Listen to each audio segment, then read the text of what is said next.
కేంద్ర ప్రభుత్వంపై మంత్రి పొన్నం ప్రభాకర్ ఫైర్ అయ్యారు. కేంద్ర ఉపాధి హామీ పథకాన్ని నిర్వీర్యం చేసే కుట్ర చేస్తుందని ఆయన విమర్శించారు. ఉపాధి హామీ చట్టంలో కేంద్రం తెచ్చే సంస్కరణలు గొప్పవి అయితే రాష్ట్రాలతో ఎందుకు చర్చించలేదని ఆయన ప్రశ్నించారు. పార్లమెంటులో హడావిడిగా బిల్లులు ఎందుకు తెస్తున్నారని ఆయన మండిపడ్డారు. తక్షణమే బిల్లును ఉపసంహరించుకోవాలని పొన్నం ప్రభాకర్ డిమాండ్ చేశారు. గాంధీ పేరు మార్చి గాంధీని అవమానపరుస్తున్నారని అన్నారు. కాంగ్రెస్ పార్టీ ఆనాడు అనేక మంది సామాజికవేత్తలతో చర్చించి ఉపాధి హామీ గ్రామీణ ప్రాంతాల్లో ప్రజలకు ఒక లైఫ్ లైన్ లాగా తీసుకొచ్చింది.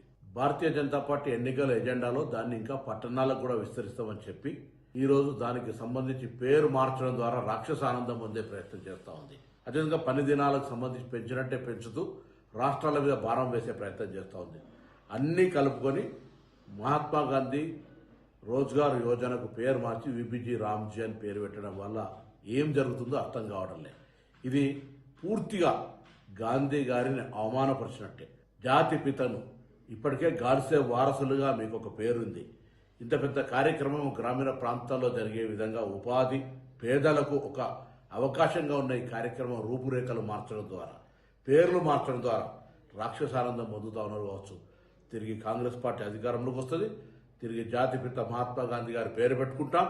తిరిగి పేదలకు సంబంధించినటువంటి గ్రామీణ ప్రాంతాలకే కాదు, అవసరమైనటువంటి పట్టణ ప్రాంతాలకు కూడా విస్తరించే ప్రయత్నం చేస్తాం. ఇది దేశంలో ఒక వెన్నెముక లాంటి లైఫ్ లైన్ పేదలందరికీ.